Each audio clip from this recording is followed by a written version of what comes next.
Checking Dapat magpag-GoFundMe checking. pa I think yan. she's coming in. Oh Naku, my hindi. gosh! Oh my God. Wait, Magpo-post lang ako pabahin ng muna! Gcash ko dito. Char.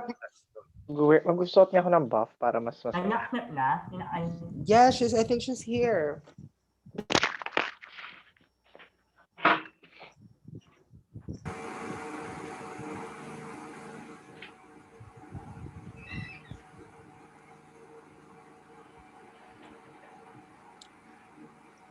Can you hear me now? Yes, Mama, we can hear you. Okay, but Hi. hold on. I'm wearing my headphones. Hi. But I can't hear you. It's good morning for me, but I know it's nighttime for you guys. Yes. Yes. Yes. Yes. I want my headphones to. Okay, there we go. My headphones are working now. What buff are you wearing over there around your neck? Winner Well, no, not you, deep boy. Hold on, the other person, Jeff. That's what Winners at War. What's up? Okay. How is everyone doing? We're starstruck at the moment, like speechless. We can't believe it. Well, you can tell everyone's so quiet because everyone's so starstruck because, you know, we are a group of Filipino Survivor fans, especially we are Sandra stands here in the Philippines. So we go to war on the forums to defend our queen.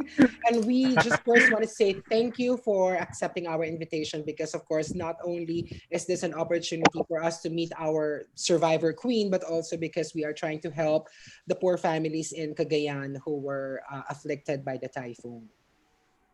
Wait a minute. I can hear you guys, but now I can't see you. Hold on. What just happened? Let me do this. I'll press the button one more time. Okay. Oh my God, what was that? Thank you for that. I really appreciate it. And who are we waiting for? Is everyone here? Yeah. 9, 12, 13, 14. No, you said 15. It's okay. 13. Okay, that's all right. All right, so let's start talking because I'm here in Texas. I appreciate all the love. Actually, I didn't know much until Depoy told me because on the news everything is Trump, Trump, Trump, Trump, Trump. So I'm sorry about that. But so let's start talking because the hour is gonna go by really, really fast. Depoy, how did you want to set this up? What did you want to do? No, we have already make over. Yeah, I think what we asked people to actually prepare some questions for you because we understand that an hour can go by very, very fast. And I think the first question will be from your biggest fan, Brian Mercado. Hi, Sandra. Brian, your name, aren't you one of my friends somewhere else? Yes, you actually sent me a postcard with a personalized greeting, and I received it actually on the day of your birthday.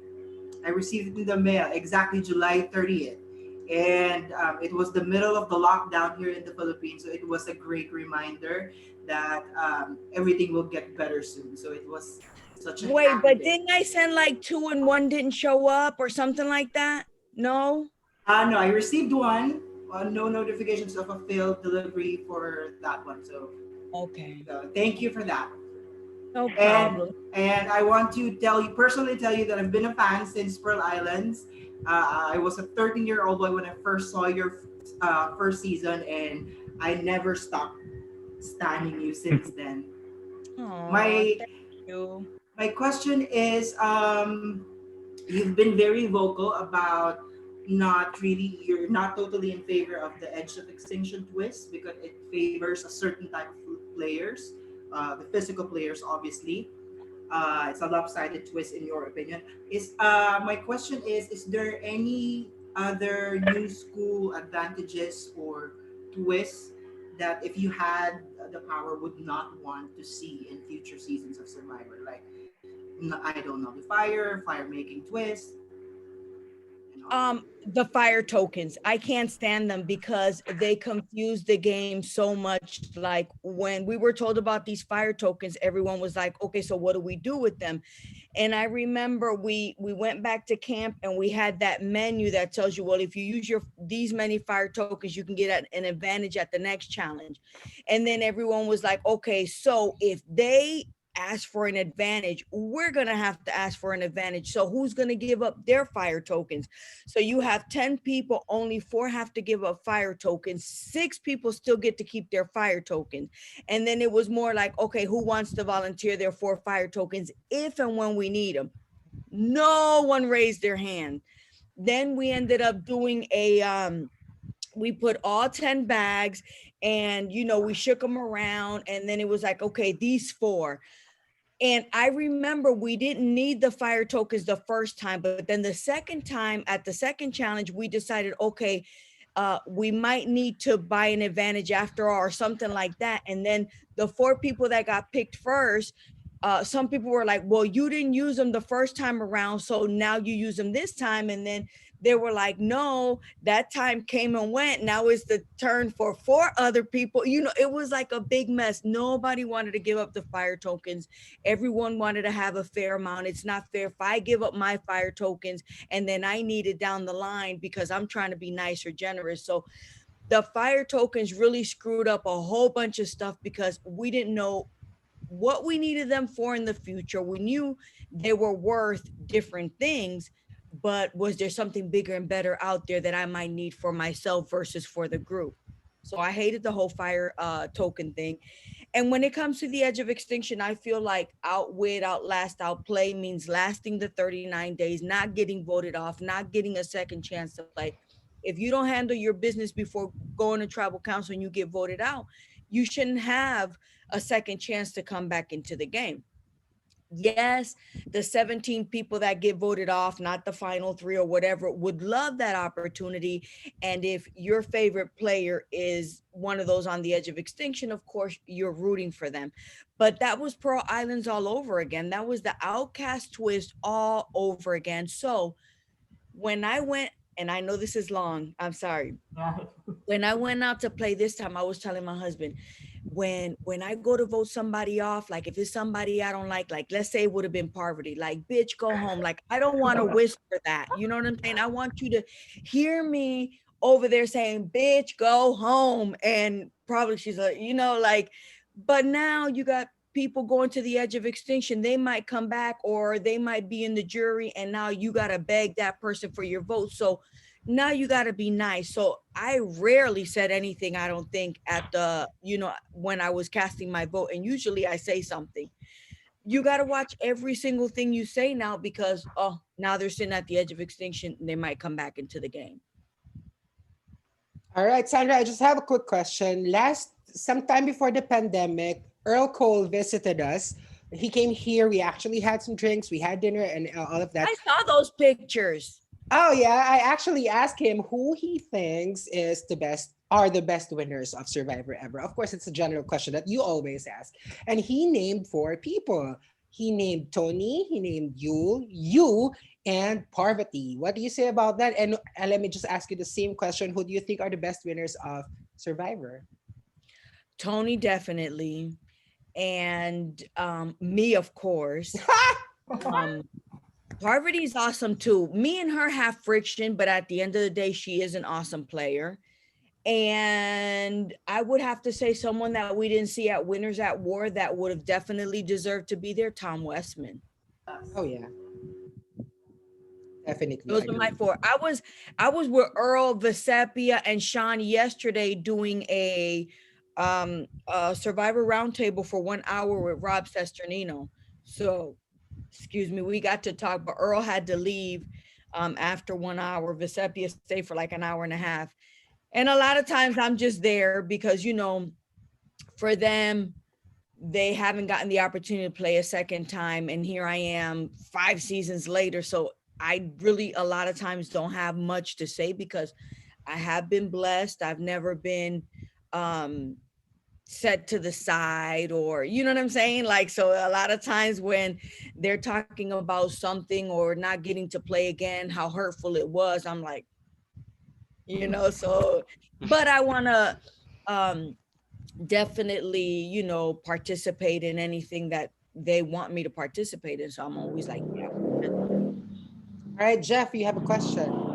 Yes, hi Sandra. I'm so Hold starstruck on, at the yeah, there moment. you go. Okay. You might have heard this question before, but as a fan, you want to hear it from you directly. What drives you to go back to play in Survivor? The money. The money. I don't need the, you know, some people are like, oh, I need the adventure. Going on Survivor has never been an adventure for me. An adventure for me would be me going to Hawaii on a vacation, me going to another country on a vacation. That's an adventure.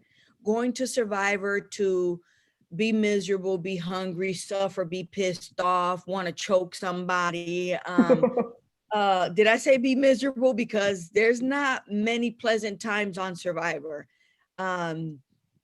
But it's definitely the money, because the money's good when you finally get paid, because you guys know until the finale we don't get paid, and sometimes that could be almost a whole damn year.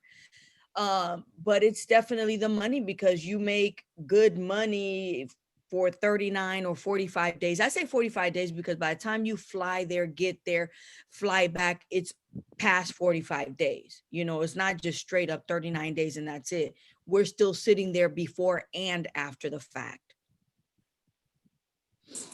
All right, who has another question? I think it's Kemp. Kemp, do you have a question? You're on mute. Hi, Sandra. You. Oh my God, I'm starstruck. My question is, if you had a chance to reach the merge during the Winners at War, are you going to change your strategy that as long as it's not you, you're okay? This was my problem. When I went there, when I went to Winners at War, I was reading a lot of stuff about what the fans were thinking about me. And they were like, oh, she's going to play the same game as long as it's not me. So I tried to be different this time. I tried to say, okay, Denise, I'm going to save you from the edge of extinction, which is the opposite of what my strategy is. You know what I'm saying? Yeah. Give me your 2 fire tokens. I'm going to save you from the edge of extinction. There's no need for you to go home. And it wasn't as long as it's not me. But that's what I should have stuck to. I should have stuck to what I know and what works for me and not gave a damn about who was going to go home. But I have to say this. Even if I wouldn't have given Denise my idol, I never feared her to the point to where if she would have played her idol, that I would have hurried up and took mine out of my pocket. You get what I'm saying? Because I could have kept held on to it. No one knew but me that it had expired. You know what I'm saying? I could have traded it later on. I could have hid it for someone else to assume they could use it when it's not worth a damn. I could have traded it. I was shocked when I saw Dalton Ross posted, he had asked us all a question like, who would you vote off if you could? And I wrote Parvati because she looks good in a bathing suit. And Denise, Boston Rob, and Amber, all 3 wrote my name down. For those of you that saw it, who saw it? They all wrote my name down. Denise is someone I have known a long time. And I actually played with Malcolm because of Denise, because I didn't know Malcolm, but I put my game in Malcolm's hand in Game Changers because of Denise. You know what I'm saying? So it was more like a Lex Boston Rob situation, to where we had already said what we had to say. Nothing had to be said out there. Kim walks up and we're having a conversation. I'm like, oh yeah, cookies with chocolate chip, because we really didn't have to say nothing out there because I thought we were good. You know what I'm saying? To where we kept our distance so that no one else would know, hey, we've had a relationship for years. We talk on the phone quite often. You know what I'm saying? And it ended up that I was like, okay, Denise, give me your 2 fire tokens. I'm saving you from the edge of extinction. I didn't know she was after me. So that is my regret. But I wish that the producers had told me when I went to the edge, hey, Sandra, by the way, you've already made the jury. Like, don't go home. You made the jury. Nobody said that. I was like, I'm not staying here. There's no way I'm getting back into the game. We're all getting paid the same except for the final four. So why should I sit here and be miserable and try to compete against Natalie, Tyson, Boston, Rob, Ethan, Parvati? Take me to Australia. And that's where I went for 23 days. But so many people, not everyone, but a lot of people were like, Sandra, where did you go? And I was like, oh, I went to Australia. And they were like, man, I regret staying out there, but they regretted after they didn't get back into the game. You know, everyone was, I know I can get back into the game. I know I can beat the competition. I know I can play and hopefully get this $2 million. But when they didn't, then it became, I should have went with you. I wasted my time. Why was I out there being miserable for nothing? Because we all got the same amount. So how's your relationship now with Denise? We sorted it out. Let me see. After the premiere, she posted something and I made a simple comment, and that comment led to her texting me like, hey, I was giving you time. Whenever you want to talk, I want to talk to you. So I called her back. I was on a train ride going to Krista's house. We were going to Disney in California, and I was going to go visit Krista and spend the night with her. And Denise was like, Sandra, you don't know how much I regret doing that, because I saved Jeremy for no reason. Because after that, her and Jeremy to this day can't stand each other. So it was like, I was like, Denise, I wanted to play with you. She was like, yeah, but I felt like you were pushing me to do a specific thing, which was get rid of Jeremy, which I was. I remember 10 minutes before leaving the tribal council, she was like, Sandra, I don't think I could do it. And I was like, you know what, Denise, I don't give a damn who you vote out as long as it's not me. And I walked off. I didn't have nothing else to say to her. Like, you already got my idol. I don't give a damn what you do as long as it's not me. And it ended up being me. So I think that's another reason why I was like, fuck Edge of Extinction. Like, oh my God, I can't believe I'm Sandra. I'm the queen. I'm the 2-time winner. How could I make such a stupid move? But it was more of a heartfelt decision than it was, you know, like I was playing with my heart, and as long as it's not me was out the window, which like I said, I shouldn't have done. But anyway, we talked it out, and she was like, I regret it because I could have used my idol later. Her idol didn't expire. She could have used it later on and got herself further in the game. But she was so worried about Jeremy, and then Jeremy, you know, he didn't care about her. He was like, thank you for using that. Thank you for saving me. But that was it. So, but you live and learn. All right. How about you, JP? Do you have a question, JP?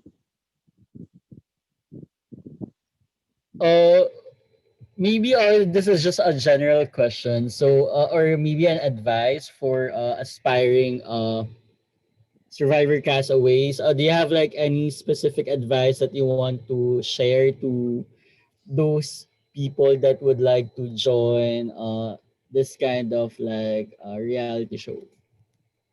Is it because you do they have Survivor in the Philippines? They have a like the Australian? Like you're Before we saying had you're aspiring, but can you really, are you allowed to? We actually had a couple of years back, but there are rumors that it will be back after the pandemic.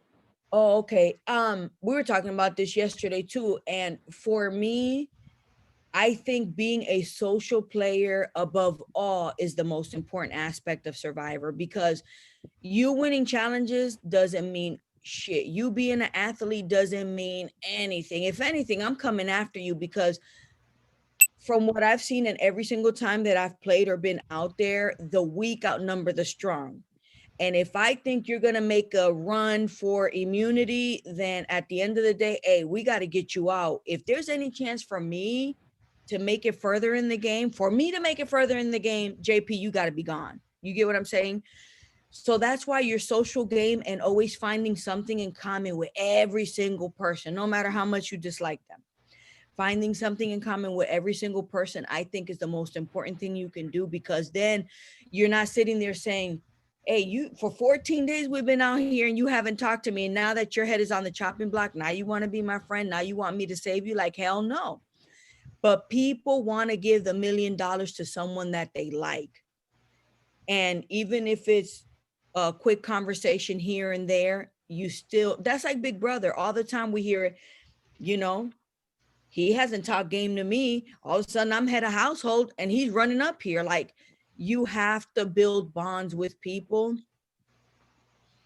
there's the only people that I really don't get along with in Survivor. You guys know who those are. We don't have to name them. It's only really just one because the other two I can stomach. Um, but they're the opposite of me because it's people that usually almost everyone in the Survivor community cannot stand. You know what I'm saying? And if they were to go out there and play again, they'd probably be one of the first to go home. My nose is running. I'm sorry. I feel it. I don't want to have knots on the Zoom. But yeah, so I think having a social game is the most important thing. And that's why, and I said it yesterday too, I was like, look, I'm a 2-time winner. I could play 100 times and I doubt that I'll ever be the first one voted out, even if my tribe loses the first challenge and goes to tribal council, because I get along with every single person there. I'm not a threat to anyone. And I'm cool. I think I'm cool as hell. I think so. You definitely are. Carl has a question for you. Let's go, Carl. Hey, Sandra. I'm How from are Bor- you? So I would just like to ask a question outside Survivor. So were you invited in other shows like Big Brother and Amazing Race? And how do you think you would fare in those shows if given I've the never been invited to them. I don't think I could do the Amazing Race because of all the challenges. Let's be real. Let's be real. Like I need to be sitting out and I need to be watching and yelling and screaming and telling you how to do it, although I can't. And as far as Big Brother is concerned, the only thing I don't like about Big Brother is the 100 days. Like I told my husband, because we were watching this season, and I was like, wow, I'm gonna apply for Big Brother. They usually they don't have a lot of Hispanics doing Big Brother. And he was like, oh no, you can't go for 100 days. I could take 45 days here and there, but a whole 101 hit, no. And then you got to quarantine for 2 weeks before that, like it's just way too much. But I think if I could do one, I think I could do Big Brother over the Amazing Race, simply because I mean, I would say my name is Sandra, but I wouldn't go out there saying, oh, I'm Sandra, the 2-time winner, because and you'd be surprised how many people don't watch Survivor and how many people just get picked off the street to do Big Brother, and all of a sudden they're going back to watch the show and now trying to know what it's about and how to play it, to where I don't think automatically people would know who I am. And I just put my glasses on. Where's my glasses? And dye my hair and I'd look like a totally different person. You know what I'm saying? Like, I think I can get away with it. It's just that it's a long 100 days. And then you'd have somebody probably scream over the fence, Sandra's from Survivor. Because they do that. Yes. And rat me out. But if I had my choice, it would definitely be Big Brother over the Amazing Race any day. All right, Percival, you're up. Yes, Sandra, I'm really starstruck right now. And yeah, here's my question. Any future themes do you want to see on Survivor? There's so many. Look, before it became Winners at War, I had gotten several phone calls from people that had gotten a call to go. And it was people that were in the final 3, final 4 that made it to 38, 39 days, but just didn't win. And of course, there are a lot of the good players that were like, oh, they'll get 2 or 3 votes at least, or that person's going to win. And then they don't end up winning. You know what I'm saying? So I think it was going to be an awesome season if you had those people, those kind of caliber players that made it all the way, that did everything right not to get voted out, just, didn't have the votes or just didn't win. And also I would like to see, we always say first boots. Like I would like to see all those people whose game we never got to see past the first episode, past the first hour of Survivor. Or a military Survivor where you have the Navy, the Marines, the Air Force, maybe the Coast Guard, like the most badass SWAT, like I love watching SWAT on TV, like the most badass people come out there and play. There's so many things that they can do. Or take it back to old school. Let's just see a whole bunch of old school players, which Winners at War was not an old school versus new school. It just came out like that. after the fact, but nobody was gunning for anyone specific, depending on when you had played Survivor. It just so happens that everyone that got voted out ended up falling into that old school, that new school um drama. But it wasn't like that. I have another question, Sandra. You know, you have a huge gay following. I mean, like LGBT people really connect with you on some levels, and I'm trying to understand why that is. Do you have an opinion on why do you think LGBT people, specifically gay men, actually worship you? Why do you think that is? That's true. I don't know. I think I'm approachable by all. Mhm. Um, and I do come off like I'll run into fans even with my face mask on, and they'll just see this much and know it's me. And I'm not wearing a buff on my head or a t-shirt. And I'll be like, "How the hell did you know it was me?" They're like, "Sandra, I'm a huge fan. I'd know you anywhere." And I'm like, "What?" But I think because I get along with just everyone, and I remind people, I remind you always of someone in your life, a cousin, a best friend, a neighbor, a classmate, a co-worker. There's always someone out there that's a lot like me. Um, I think that's it. I really Yeah, do. that's true. I call you my mouthy auntie. Thank you. King has a One time I'll question. come to the Philippines, y'all better throw me a damn party like Earl's, but Uh, bad Yes, Yeah. time. yes, yes, definitely, For sure. definitely. King has a yes, please. question for you. Hi, Sandra. Oh my God. Hello. I know you didn't go to EOE, but I heard from one of the interviews that there was like a mean girl clique going on in there. Do you know something about that? I don't. I was only there probably not even an hour, and Yeah. I actually got voted off before Parvati, but they showed me going in behind Parvati. But actually she got voted out after me. And I just had to sit tight and wait for her to show up before I could leave. And she did say, like, "Oh my God, thank God Sandra's here." So when I was leaving and Natalie was like, "Sandra, can I have your jacket? Like, if you're really leaving, you need your clothes." I was like, "No." So I gave Natalie my jacket. Danny took my red top with the collar. Uh, Amber was like, "Sandra, I just need one of your pairs of shoes," because I had two. I had shoes that I always wore in the water that were specifically for the water. Those are the ones Amber got. And then I had my regular sneakers that I wore most of the time and at the challenges, depending. Like I didn't want to wet both of my, because they always have a smell, but my water shoes were specific water, quick drying, like I went prepared. Mhm.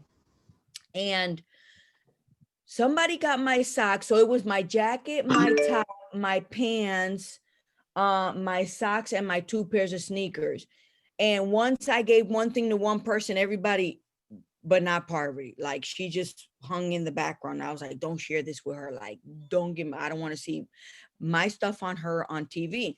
And Oh I just knew that I was leaving, and I had always told my family, like, "If you guys make it to the family challenge, put on extra layers and give me your stuff." You know what I'm saying? Like, because it is cold at night, and I'm not one to cuddle up with anybody, like the whole Island of the Idols issue with um my God. Kelly and Dan. Like, I'm not one of those people. So I'm always, it gets cold at night. So I wanted extra layers. So when it was time for me to go, I was like, "Look here, it doesn't matter." So I just left with my bra, my camisole, my shorts, which were my panties. And that was it. And I just left the game and left them with that stuff. But if there was a click out there, I don't know anything about it. I didn't hear anything about it after the fact. So that's new news to me. Thank you. All right, Alex, you have a question. Hi, Sandra. I'm one Where of you at? your. Okay, Alex. Hello. I'm a big fan of yours since Heroes versus Villains was my first season. But if there are any returning seasons or particularly any season that you wish you were a part of. Um, I think every single time that I've played, honestly, has been perfect timing because it's after the fact and they kind of forget about me and forget that I'm there, you know? And I say that because I did 7, but I was invited to 8, but that's when the doctor found parasites, that I had parasites, and then I didn't get the green light to go, and only Rupert went to All Stars. Oh. And then I was invited to do the fans versus favorites when Parvati won. But the day before flying out, they called me to tell me I wasn't going. You know, like me and Twyla, there was a whole bunch of people that were supposed to go out there, but then we didn't. But I've always felt like every single time that I've been invited back, it was a nice break to where people don't see me as a threat. You know what I'm saying? They dismiss me. And I think it's always been, and I love being a mentor. Like they tried to clown me yesterday, like Earl and Vesepia. They tried to clown me about being a mentor on Island of the Idols and the big statue or whatever. But I loved being out there. I loved them coming, being shocked that it was me and Rob out there, wanting to get advice because they didn't know what Island of the Idols was about. And they'd get their lesson for 5-6 minutes, but really it was more like, hey, what's going on at camp? What are you dealing with? How do you think you're doing in the game? You know, stuff like that, like the meat and potatoes of Survivor, which is what's going on back at camp. How are you going to make it through the next tribal council?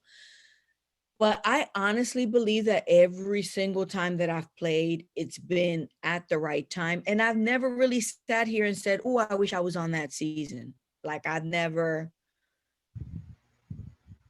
How about you? sorry, Alex, never. It's okay. Thank you for answering my question. Problem. He's the sweetest. I'm going to pass it, to Lee Georgian. Hi, Sandra. Can you hear me? Hello? Yeah, we can hear you. Yeah. Hi, I'm Jordan Paras. I'm a very huge fan. I'm a very huge Survivor fan. So I'm just, I'm just happy to see you.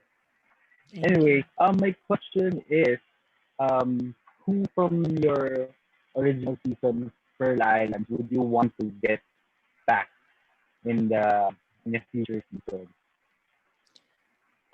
From my original season, who I'd like to see play again, you know what? There's so many of them that every time you talk to them to say hello, they're like, man, I haven't gotten another shot. I want to go play, like Krista, Yeah.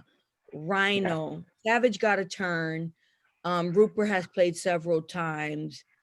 There's others that they don't ever want to know anything Yeah. about Survivor. That's how it is. But usually the people that go far, they always have that want, that desire to go play again. On Heroes versus Villains, Courtney has never expressed wanting to play again, but I think she'd be awesome because she has such a sassy mouth. Yeah. The shit that Yeah. comes out of her mouth is funny. Like this girl, like I always say, I could listen to her talk all day long. And then there's other people you see play and you wonder, like, I don't get it. Why are they out there? What is it about them? Because I am not impressed, you know? Oh yeah, there's a lot like that. Can you name one? But I'm, I don't, what'd you say? Name someone? Yeah. Yes. He's Every, wondering, every, who do you think are those people who are like, what in the hell are you doing back here? Oh yeah, like definitely, for example, like someone like Ty, I don't get it. Haley, when she played the second time on Game Changers, I didn't even know who she was. I thought she worked for Survivor, like for real. I was like, who is she? When did she play? Let me see. Caleb, I don't get their fascination with Caleb other than he is handsome. But there's nothing going on other than that. You know what I'm saying? There's yeah. nothing. Um, and there's a lot of people that talk a big game and I don't see it either. But that's just me. But yeah, there's a lot of people that they play over and over again, or even the ones that are athletic that have played 3-4 times, and you're like, what the fuck? Like, hurry up and win or move out the way. Yeah. It's just they're just eye candy and nothing else. So, but yeah. Edward, do you have a question, Eddie boy? Hello, Sandra. So I'm like a newer fan. My first season of watching you was Winners at War. I loved you instantly. I just finished Kagayan, and now I'm about to watch Heroes versus Villains on Netflix. So I guess my question for you is, with CBS making a bigger change to have a more diverse casting. I remember earlier you mentioned about being a Hispanic winner. What else do you hope CBS looks for in people to cast that we might not have seen already in previous Survivor casts? So that's something that Earl and Sean were talking about yesterday, how they actually had several meetings and roundtables with CBS and SEG to where now they're going to make it not only a more diverse cast, it's supposed to be 50% non-white players, but then the other 50% will consist of everything, including LGBT and all of that. So they're putting this 50% and then the other 50% will still be white, you know? But they're also going to implement, I guess, behind the scenes people that work for Survivor also to be more diverse, because it's true, you go out there and almost everyone other than the Fijians working because they live there, everyone else for the most part is white. I remember the dream team only had one kid, Phil. His name is Phil. He's on my Facebook. That was from up north somewhere, New Jersey or Philadelphia, I don't remember. But he was the only black person in the entire dream team that wasn't white. Like it, you could see that it's not equal. But I wish honestly that when they put people on Survivor, that it wasn't about how you look, because I want more diversity. I want the short, the tall, the fat, the skinny, like a little bit of everything. The real country bumpkin versus the high society, or like a little bit of more of a rounder, you know, and we're all different. Just because we're Spanish doesn't mean anything. A Mexican is different than a Puerto Rican, than a Cuban, than a Dominican. You know what I'm saying? Like, we are Yeah. all different. You guys know that.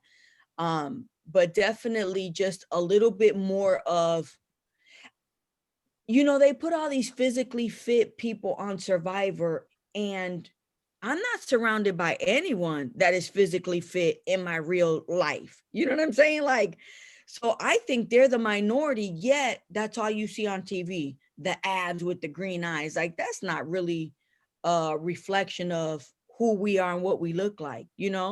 Brian is the only one I see with muscles.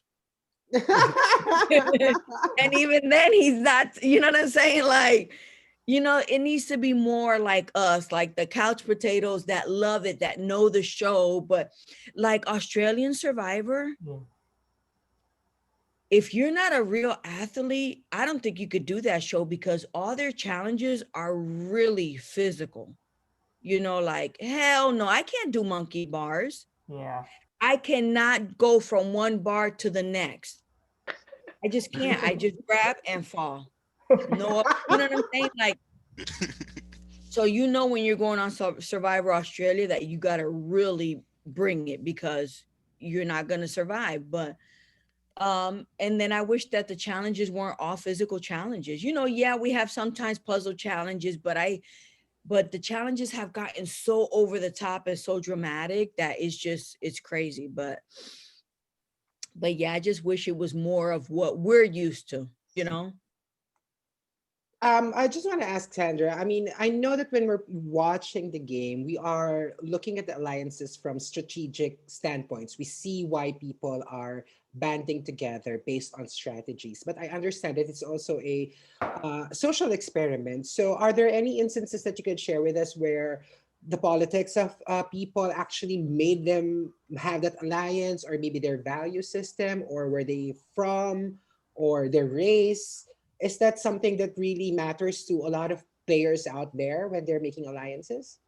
See, for everyone, making an alliance is different. A lot of times people are forced into alliances. Like, now you see that on day one, if you don't have your alliances lined up and you guys lose the challenge and go to tribal council, you're going to go home. So you pretty much have to say yes to everyone and everything that they're coming up with. One thing I do regret is my hesitation in playing with Aubrey on Game Changers, because every time Aubrey came to me, it was like, Sandra, why don't you like me? Aubrey, it's not that I don't like you. I'm scared and I'm threatened by you. No, I don't want an alliance with you.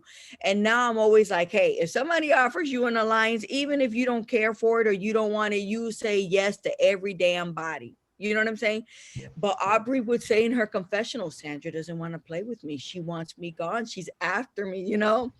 And it was just the fact that Aubrey is one of those people where, again, I would love to see her play because she made it all the way to the end. I thought she was going to win, but she didn't, you know? Oh, yeah, definitely. So for me, like when in the Pearl Islands, you guys know my alliance was Rupert and Krista, because we were, all three of us from the jump were like ousted. You know what I'm saying?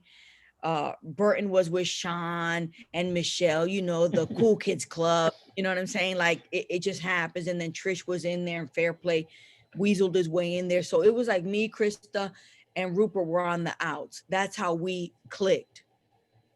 And then in Heroes versus Villains, it was me, Courtney, and Boston Rob instantly clicked because we're all from up north, where Parvati and Parvati, Russell, and Danielle instantly clicked. And then Jerry, Coach, Randy, and Tyson instantly clicked. And what happened there was we saw 3, 3, and 4. So then Russell and Boston Rob had a conversation. They were like, listen, it's 3, 3, 4. Let's be 6 versus 4 for the meantime. You know what I'm saying? That's how all that happened. But we were together, but separate, because nobody wanted to play with Parvati, Russell, or Danielle. But it was because we needed it as a temporary way to move forward in the game. So sometimes you might have to be in an alliance just because, for self-preservation. Now we're seeing where people are like, oh, I agreed to be in that alliance because that was the first thing that was offered to me, but I can't stand those people. I don't want to play with them. But that's how Survivor has evolved now, that sometimes you have to say yes, and you just have to hope that it sticks, or that it's worth it, or that you're really going to like these people, because the game is moving now at such a faster pace that you really don't even have time to say, hey, what is your last name? Like, you don't even care out there. You know, it's just, how do I save myself? So alliances changed now. You don't know why people do them and why they agree to be in them, but you just know that you better be in one. All right, thank you. Brian, you have a question. Yes, I have a very fun question. You've over your seasons, you've delivered a few or some of the most iconic moments. Is there any particular narrative from any of your seasons that you that plays a favorite in your heart? Like, for example, my always been a favorite of mine is the Sugar Gate and the dumping of the fish. That's always been my top two. But how about you? Is there a favorite moment from any of your seasons? Definitely dumping the fish, because it was my original. And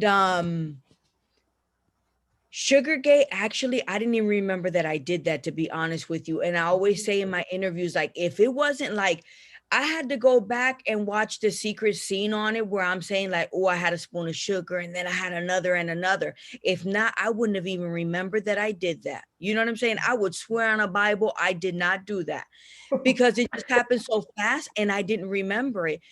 And in my confessional, I saw the other clips, and then it was like, you know, I was sitting there, I don't drink the coffee, I don't, you know, so it was like, oh, I just wanted a lick of sugar, and then it was so good, and then I was like, oh, I want more. And then I knew JT hated Michaela and would blame her, because he blamed her for every damn thing, no matter what. It was always Michaela's fault.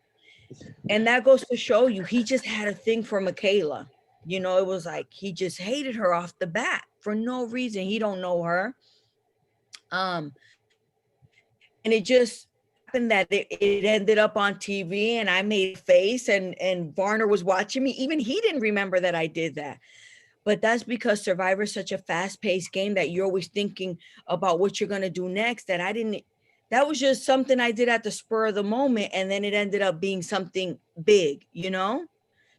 But I didn't even remember that. Now the fish was a different story. The fish, we went to tribal council, and we were on the boat, everything was fine. We leave tribal council. Rupert has just gotten voted off. Me and Krista are in shock. Fairplay and Burton are on the boat, and Fairplay saying, "Oh, you bitches are next," like straight up, "You bitches are next." And I'm looking like, okay, motherfucker, if I'm next, guess what?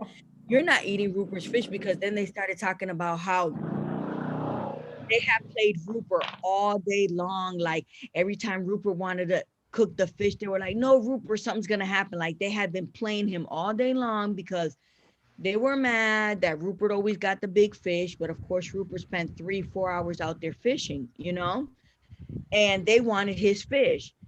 And they played him all day long to where he never got an opportunity to cook his fish. And now they wanted it. They were going to come back to camp and put the seasonings that we won from the challenge on his big fish and eat it. So in my head, I'm like, fuck that. If I'm next, no one's eating Rupert's fish. I'm going to dump his fish. And I went back up to camp. I made a fuss. I walked off. They didn't even hear it. Krista was still arguing with them, crying, trying to explain herself. She didn't want to get voted out. They didn't even notice I was gone. I grabbed the bucket. I start to go in the woods, trip on a vine. They fall immediately.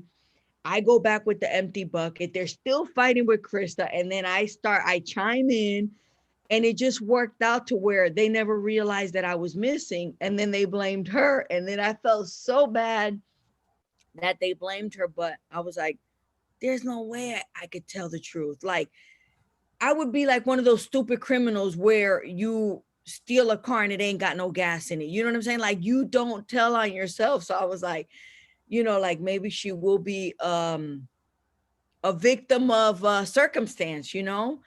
But there was no way I was going to tell the truth about the fish because they just made it like this big thing. And of course, I wasn't thinking, I didn't think it was going to spill over. Days later, they're still fighting about, you know, because they wanted that fish so bad. They wanted Rupert gone so bad so they could eat his fish. And here they are with no fish. You know, like they really just wanted his fish. He was what was stopping them from getting the big fish. Rupert was in the way of them eating the big fish. That's all that was. But yeah, sometimes I do things and I don't even think about it. And I just say things and then they become these sound bits, you know, like I didn't expect Queen Stays Queen, you know, to be such a big deal. It was them coming after me. Oh yeah, we're gonna vote the queen out. Oh, Queenie this and Queenie that. No, the queen stays queen. Like fuck you, you're not voting me out. And even if you do, I just want to throw my 2 cents out there, you know. But a lot of things in Survivor is just a hit and miss, and it just pans out. All right, I think we have time for a couple more questions. We go to Kemp, then to Percival, and then to Carl. Let's go, Kemp.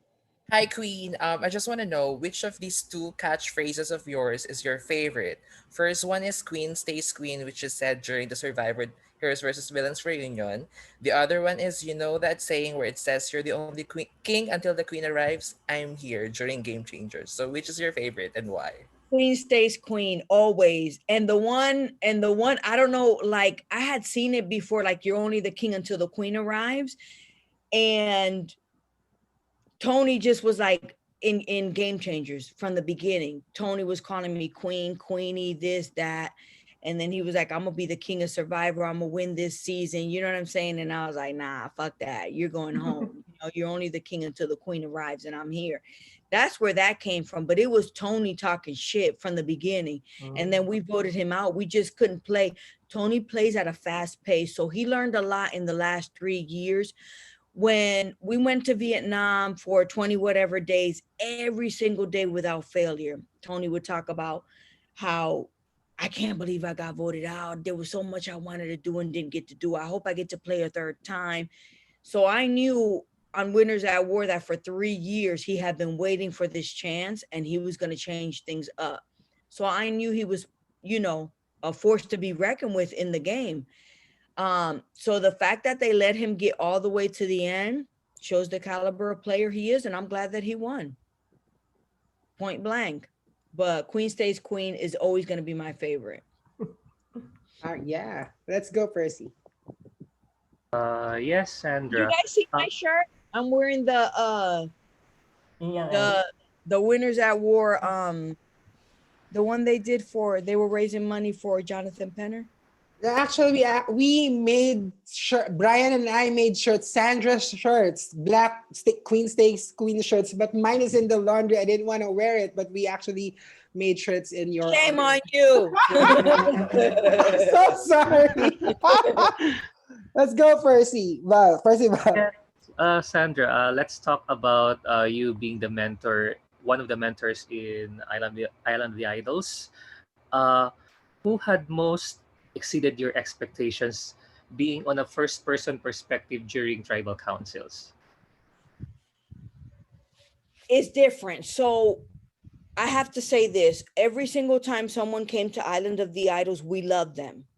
And it was like Rob and I would love them more than the previous person who we loved. You get what I'm saying? Because I felt like the more they stayed in the game, the more they had to offer and the more information we got at Island of the Idols. So that's why every single person we loved more than the previous person that came to Island of the Idols.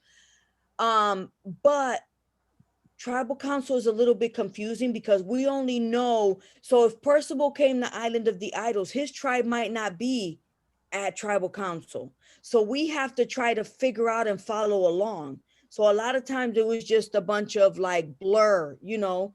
You guys know what's going on because you're seeing it on TV. So you're seeing the issue happen back at camp, and then they're talking about it at Tribal Council. But we don't know any of that, and we're not seeing any of that when we're sitting there watching and listening to what's going on at Tribal Council. Like, for instance, the whole Kelly Dan thing. Sometimes they'd say brief things about it, but until they really came out and said something about it, we had no idea what the hell they were talking about. You know what I'm saying? So it's hard. And they lied a lot at Tribal Council. They always tried to, you know, they're still playing the game. They don't want to let a lot of information out. They're giving Jeff like short answers to where he's like, what the fuck? Like, you guys aren't giving me nothing. Like, Tribal Council, you guys know, sometimes could last 3-4 hours. Like, my God, it's like pulling teeth. Because they don't want to put out a lot of information, you know, and Jeff wants the information so that they can tell the story of the episode to the fans. So you're trying. So for me and Rob, a lot of the times we're just trying to listen and trying to get some kind of information. But just because I'm sitting at Tribal Council doesn't mean I know what's going on back at camp. Because like I say, the ones talking are giving very brief descriptions, and then it might not have been the person that came to Island of the Idols that told us what was going on back at camp, according to them. Because Percival's conversation with Brian perceives it to be one way and Percival perceives it to be another way. It's the same story, you know, yet you have two different stories out of the same story. I don't know if you follow me. Like, I could be talking to JP about Carl, and I'm like, oh, JP just told me I don't think JP likes Carl. And then Carl will find out from JP, oh, well, Sandra's being stank about you. Like, you know, like, we just perceive things differently because we're two different people. So it could be the same conversation and everyone takes their version from it. So Tribal Council, I felt like, you know, we never knew what was going on. We always, like, Rob and I would say, who do you think is going home?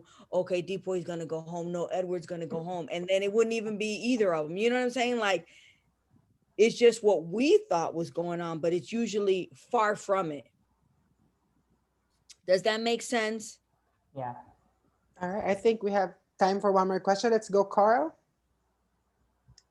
Hi, Sandra. So I would just like to ask something about the Grand Malay by Fairplay. So during that time, I remember you were clearly not sympathetic with Fairplay at that time. Was it more that you despise him, or is it more that you don't believe his lie? And was there any speculation that he was lying during that time? Okay, so I always get that question. Um, when the game started, and we were drinking, remember Fairplay had bought the alcohol back on the island, right? It was like one of the first episodes. He was getting drunk and doing his wrestling thing. Well, anyway, Krista has a tattoo on her ankle, and it was a tattoo in memory of her father. She was talking about her tattoo, and Fairplay was talking about how his grandma was a huge fan of Survivor, and he was going to play Survivor in memory of grandma. Then Thunder D comes and grandma's dead. So I'm like, what the fuck? Is this the same grandma? Or did he just lose two grandmas back to back? I mean, it's possible. Grandmas are old, they die. But did he just lose grandmas back to back? And he would talk about how good of a liar he was all the time. So is this a lie? Are we talking about the same grandma, or did a new grandma die? So I just didn't believe anything to where I was not sympathetic. And I was like, you guys are going to watch this on TV and see that you let your loved ones take a plunge in the ocean for nothing. You know what I'm saying? And I ended up being right. But I've always said, if you find interviews from right after the Pearl Islands, when people are like, oh, you weren't being nice to Fair Play. And I was like, I want Fair Play's bitch to take, because I said Fair Play's bitch to take the plunge, right? Yeah. It was because I did not believe them. I did not believe them whatsoever. And I've stuck to my guns on that. They just didn't take me. Everyone else was like, oh, poor Fair Play. He wants to find out about dead grandma. And then what does he say? Grandma's watching Jerry Springer. So I'm glad that I didn't fall for that baloney, because it was just baloney. I guess what I want to ask you, Sandra, before we close this is that I am 100% sure that we are definitely going to see you again in future seasons. And of course, we want to see you again in future seasons. My question When to I you is, said, let me, and then you can finish your yeah, question. go ahead, go ahead. I said that, okay, so I was interviewed the day after I left the edge of extinction, and then I was going to go on to Australia. Like, it was fast because the families were already flying in for the big family reunion. Um, and the minute you leave Survivor, you're like, fuck this, I'm not doing it again. It's so miserable. 1 week out, and you're like, I'm so ready to go back there. You get what I'm saying? Like, that's every damn Survivor out there. All right, keep talking. No, I mean, what I wanted to ask is that after the entire game, Boston Rob made this big talk that he doesn't believe in pre-game alliances, which I think wasn't very fair because you are in the game with your wife. That is an instant pre-game alliances.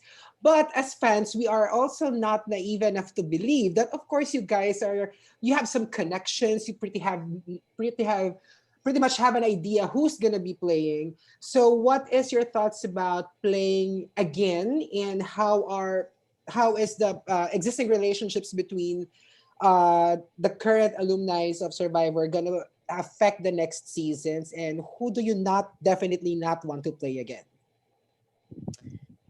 I would definitely play again in a heartbeat. There's so many people that always leave Survivor and say, I'll never play again. But then they get the phone call and then they're out there. So that's a lot of like shit talking. As far as Rob is concerned, I remember when we were going to go after Amber first before we were going after Tyson first, excuse me, before Amber. And Tyson was like, I'll give up Amber. Like, I'll give up Amber. Rob's going to be mad. I'm supposed to take care of Amber. So if he's supposed to take care of Amber, when did this conversation happen? You get what I'm saying? So Rob could say till he was blue in the face that he never called anybody. And I don't believe that for 1 minute. They all had connections. Rob did not call me, but of course you saw, like I said earlier, how he had brainwashed Amber into watch out for Sandra. I don't know what, she did not want to play with me, and it was because of him. But as far as pregame alliances, he was lying. I know he had one with Tyson, 1000%. I don't care what you say.